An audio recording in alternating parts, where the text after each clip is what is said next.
Qatar 2022. Hasta hace poco me puse a ver quiénes eran los campeones del mundo. Como mexicanos, tristemente, no entramos en esa categoría. Pero déjame decirte que somos campeones. Sí, así es, somos campeones en sobrepeso y en obesidad. Hasta hace poco, Estados Unidos obtenía el primer lugar. Mas sin embargo, pues nosotros actualmente le superamos y ocupamos a nivel mundial el primer lugar como nación con mayor cantidad de personas con sobrepeso y obesidad. Este es un gran problema que está surgiendo en nuestro país actualmente, y más lo podemos ver reflejado en los adolescentes y los jóvenes.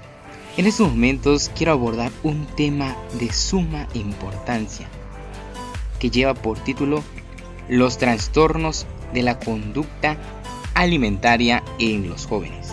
Primeramente, ¿qué son los trastornos de la conducta alimentaria?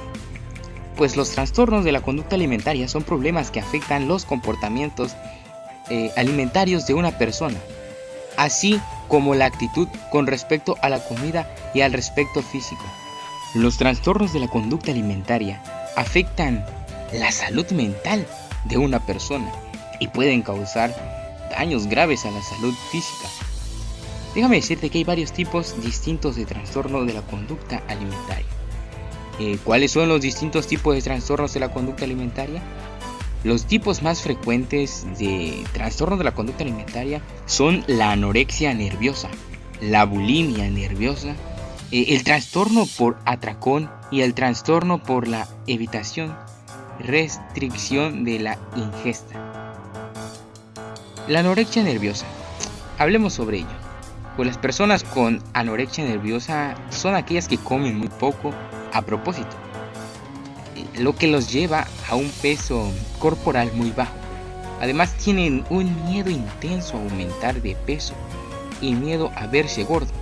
Tienen una imagen corporal distorsionada y se ven gordos incluso cuando son muy delgados. Las personas con anorexia nerviosa son muy estrictas sobre qué comer y en qué cantidad. Piensan en los alimentos o calorías casi todo el tiempo. Para perder peso, muchas personas con anorexia nerviosa ayudan a hacer demasiado ejercicio. Otras pueden usar laxantes, diuréticos o enemas. Hablemos sobre la bulimia nerviosa. Las personas con bulimia nerviosa son aquellas que comen demasiado y sienten que pierden el control y no pueden dejar de comer. Esto se llama trastorno por atracón. Hacen cosas para compensar el exceso de comida, como por ejemplo vomitar a propósito después de comer en exceso, lo que se denomina purga. Usar laxantes, diuréticos, pastillas para bajar de peso, ayudan a hacer mucho ejercicio para evitar el aumento de peso. Se juzgan a sí mismas basándose solo en su aspecto corporal y en su peso. Las personas con bulimia nerviosa comen mucho más durante un periodo determinado de tiempo que lo que come la mayoría de la gente. Si una persona se da atracones y se purga con regularidad, esto puede ser un signo de que tiene bulimia nerviosa. A diferencia de la gente con anorexia nerviosa que está muy baja de peso, las personas con bulimia nerviosa pueden estar delgadas, tener un peso corporal promedio o tener sobrepeso. Las personas con bulimia nerviosa suelen ocultar sus atracones y sus purgas. El trastorno por atracón. ¿Qué es eso? Pues las personas con trastorno por atracón son aquellas que comen demasiado y sienten que pierden el control y que no pueden dejar de comer. Además de eso, ingieren grandes cantidades de comida, incluso cuando no tienen hambre. Se pueden sentir mal o culpables después de haber dado un atracón. A menudo suben de peso y pueden tener mucho sobrepeso. Muchas personas con trastorno por atracón comen más deprisa de lo normal. Es posible que coman a solas para que las demás no se enteren de cuánto comen. A diferencia de la gente con bulimia nerviosa, las personas con trastorno por atracón no vomitan de forma voluntaria. No usan laxantes ni hacen ejercicio físico para compensar sus atracones. Si una persona se da un atracón por lo menos una vez a la semana durante 3 meses seguidos, esto puede ser un signo de que padece un trastorno por atracón. Las personas con trastorno por evitación, restricción de la ingesta, son aquellas que pues no tienen interés por la comida o evitan la comida, pierden peso o no aumentan de peso según lo que sería esperable, no temen aumentar de peso, no tienen una imagen corporal negativa o distorsionada de sí misma. Las personas con este trastorno no comen porque les disgusta el olor, el sabor, la textura o el color de la comida. Pueden tener miedo a vomitar y o atragantarse con un alimento y sufrir en asfixia por aspiración, pero no tienen anorexia nerviosa, bulimia nerviosa u otro problema médico que podría explicar su comportamiento relacionado con la alimentación. Ahora viene una gran pregunta. ¿Cómo afectan los trastornos de la conducta alimentaria a la salud y a las emociones? Los trastornos de la conducta alimentaria pueden causar problemas graves por todo el cuerpo.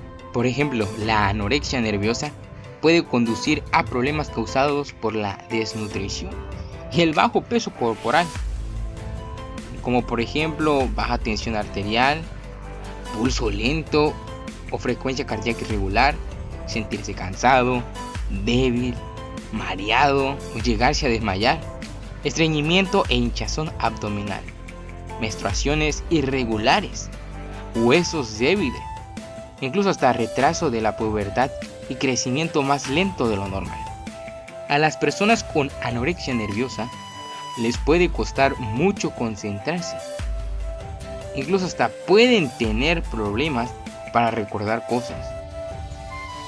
Entre los cambios en el estado de ánimo y los problemas emocionales se incluyen, por ejemplo, sentirse solas, tristes o deprimidas, ansiedad y miedos a ganar peso, ideas de hacerse daño a sí mismas. La bulimia nerviosa puede conducir a problemas causados por los vómitos, el uso de laxantes y diuréticos, por ejemplo, baja tensión arterial o hipertensión, frecuencia cardíaca irregular, sentirse cansado, débil, mareado o llegarse a desmayar, sangre en los vómitos o en las heces, o sea, en las cacas, erosión y caries dentales, hinchazón de las mejillas, o sea, las glándulas salivares. Las personas con bulimia nerviosa pueden tener problemas emocionales, como por ejemplo baja autoestima, ansiedad y depresión, consumo del alcohol o problemas con las drogas, ideas de hacerse daño a sí mismo. El trastorno de comer por atracón puede conducir a problemas de la salud relacionados con el peso, como por ejemplo la diabetes, la hipertensión arterial, o sea, tensión arterial alta, colesterol alto y triglicéridos altos, hígado graso, apnea del sueño. Las personas con trastorno por atracón pueden incluso tener una baja autoestima, ansiedad o depresión, sentirse solas, fuera de control, enfadadas o impotentes, tener problemas para afrontar las emociones fuertes o los acontecimientos estresantes. Los trastornos por la evitación, restricción de la ingesta pueden conducir a problemas de salud derivados de la desnutrición, similares a los de la anorexia nerviosa. Las personas con este trastorno pueden no ingerir suficiente cantidad de vitaminas y minerales y proteínas, necesitar alimentarse por sonda y suplementos nutricionales, tener un escaso crecimiento. Las personas con trastorno por evitación o restricción de la ingesta tienen más probabilidades de tener, como por ejemplo, ansiedad o trastorno obsesivo compulsivo, TOC, trastorno del espectro autista o trastorno por déficit de atención con hiperactividad, problemas en casa y en la escuela derivados de su conducta alimentaria. Ahora, hay una pregunta por hacer. ¿Cuáles son las causas de los trastornos de la conducta alimentaria? Este tipo de trastornos no tiene una sola causa. Los genes, el ambiente y el estrés desempeñan un gran papel. Hay algunos factores que pueden aumentar las probabilidades de que una persona tenga un trastorno de la conducta alimentaria, como por ejemplo imagen corporal distorsionada o negativo, centrarse demasiado en el aspecto físico o en el peso, ponerse a dietas a edades tempranas, practicar deportes que se centran en el peso, como por ejemplo gimnasia, ballet, patinaje sobre hielo y lucha libre. Tener un familiar con trastorno de la conducta alimentaria, problemas de salud mental como ansiedad, depresión. Ahora, hay que tener en cuenta algo muy importante. ¿Cómo se diagnostica los trastornos de la conducta alimentaria? Los profesionales de la salud o profesionales de la salud mental pueden diagnosticar un trastorno de la conducta alimentaria basándose en el historial médico. Por ejemplo, los síntomas, las pautas de pensamiento, las conductas alimentarias y una exploración física. Pues el médico tendrá que registrar el peso y la estatura de la persona y va a comparar estas medidas usando una gráfica de crecimiento. Y pues es posible que el médico pida pruebas para saber si puede haber otra causa de los problemas relacionados con la alimentación y para evaluar los problemas causados por el trastorno de la conducta alimentaria. Ahora bien, ¿cómo se tratan los trastornos de la conducta alimentaria? Los trastornos de la conducta alimentaria se tratan mejor cuando los lleva un equipo de profesionales, que suelen incluir a un médico, un dietista o nutricionista y un terapeuta. El tratamiento incluye asesoramiento sobre nutrición, cuidados médicos, psicoterapia, pues también el médico puede recetar medicamentos para tratar el trastorno por atracón, la ansiedad, la depresión u otros problemas relacionados con la salud mental. Los detalles del tratamiento dependerán del tipo concreto de trastorno de la conducta alimentaria que presente la persona y de lo grave que sea. Algunas personas deben de ser hospitalizadas debido a su extrema pérdida de peso y a las complicaciones médicas que se presentan. Hay una gran pregunta por responder. ¿Y si tengo un trastorno de la conducta alimentaria? Si tú crees que podrías tener un trastorno de la conducta alimentaria, aquí vienen algunos tips que puedes hacer. Explícaselo a alguien. Cuéntaselo a uno de tus padres, a un profesor o a tu orientador escolar o a otro adulto de confianza. Explícale por lo que estás pasando y pídeles ayuda. Pide ayuda cuanto antes. Cuando un trastorno de la conducta alimentaria se aborda en las etapas iniciales, las personas tienen muchas probabilidades de recuperarse. Pide hora de visita con un médico o un especialista en trastorno de la conducta alimentaria. Acude a todas tus visitas médicas. El tratamiento implica tiempo y esfuerzo. Así que trabaja duro para aprender cosas sobre ti mismo y sobre tus emociones. Haz todas las preguntas que necesites hacer. Y por último, ten paciencia contigo mismo.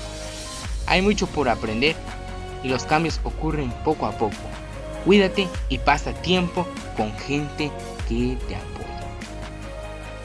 Mi nombre es Jeremy Jaciel Pérez Ramírez y fue un placer haber compartido contigo este tema. Gracias por ver y nos vemos hasta un próximo video. Adiós.